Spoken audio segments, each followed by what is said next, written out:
Hello, my name is Raymond Karczewski, and this is coming to you from my home, here in Cave Junction, Oregon. Tonight I should like to speak to you about the second coming of Christ. It is here, now, in this very moment.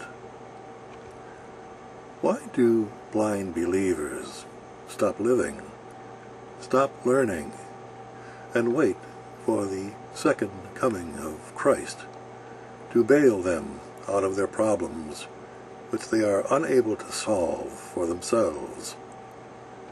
Why do they pledge their lives to an illusion, a myth, which has been created some 2,000 years ago? Why do they reject the living manifestation of truth, which is present in every simple man or woman of truth, while they frantically seek salvation through satanic illusion? Did not Jesus of Nazareth, a simple man of truth, a carpenter, an itinerant preacher, who posed a threat to the political and religious status quo of his time, state that he was truth, life, and the way? It is easy for civilized man to believe in satanic deceptions, which are born of seductive, positive imagery, but it is also impossible for them to swallow the bitter pill of truth. Billions and billions of people have been living under the thrall of satanic mind control. They are spiritually blind, so they cannot see the living truth, which is right under their noses. So they compensate for such ignorance through blind belief, a satanic mechanism which is found only in the satanically ruled dualistic opposing intellect.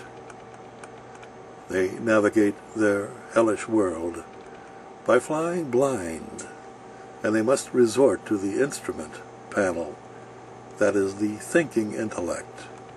They cannot see, so they must think. That is their seduction into hell. The illusion of truth becomes the god, Satan, whom they serve.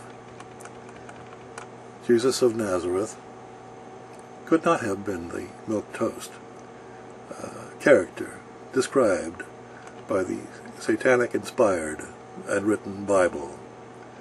For if he were, would the people of his time allow the authorities to put him to death?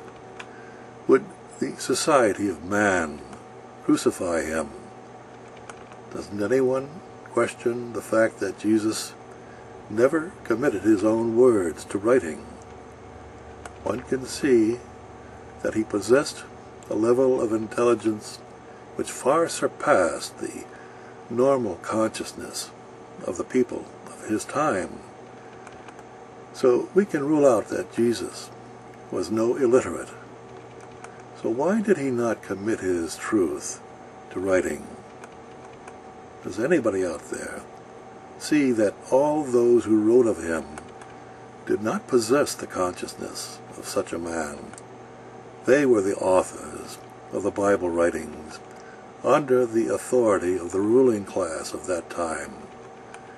Those who were threatened by his words and had to remove him from the picture, they were the Sadducees, the Pharisees, the Romans, the political and religious leaders of his time.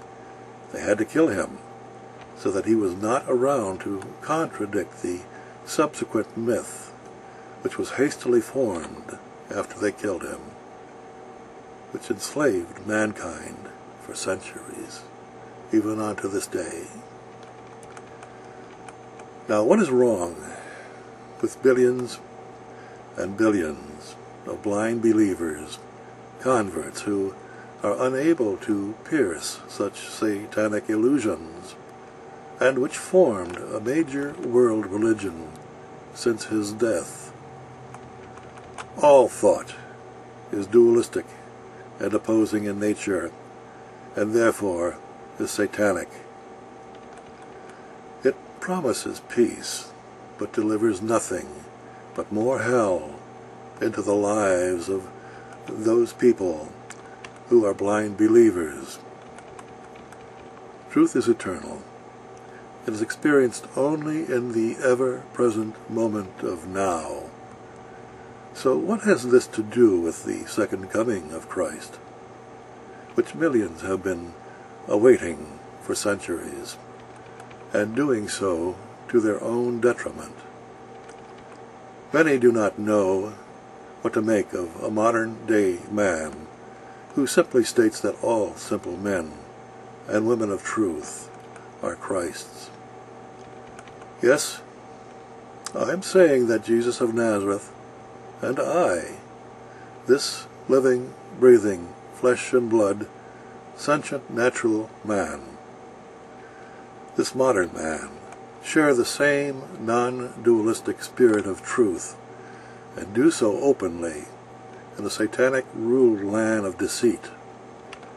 The difference between Jesus and this living Christ is that Jesus committed nothing to writings, while I commit everything to writing, and I stand by every word of it. Admittedly, it is a shocking statement for anyone to make to those who cannot see for themselves, and so must believe. It rocks them to their very core. I have used the internet to carry out my life's mission. I have offered the solutions to dissolving the satanic mind control which has enslaved you to your present life of hell on earth. Who is listening? Is there anybody out there?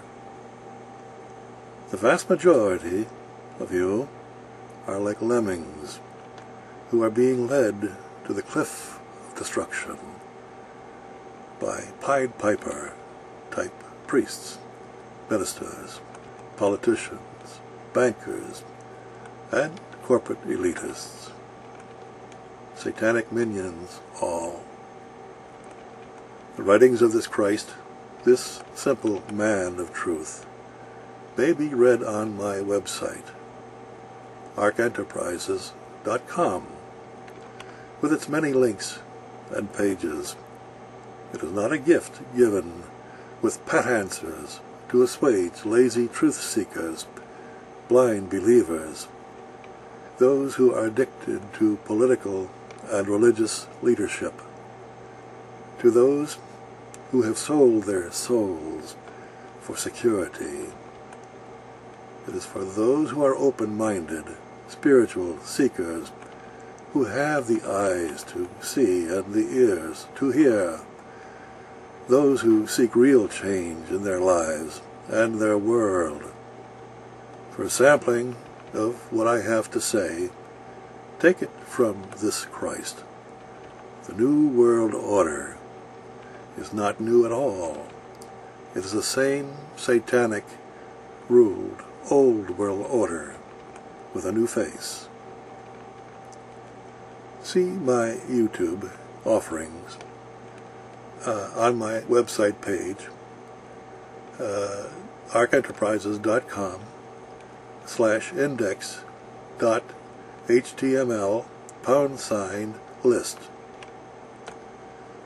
Then let your own intelligence lead you out of your confusion. For the second coming of Christ is the eternal moment of truth, in which your satanic-ruled intellect becomes silent, allowing your divine intelligence, your Christ state of consciousness, to be resurrected from the satanic mountain of baggage of your satanically ruled intellect, which has prevented you from seeing the simple truth for yourselves. That is all you have to do. It is simple.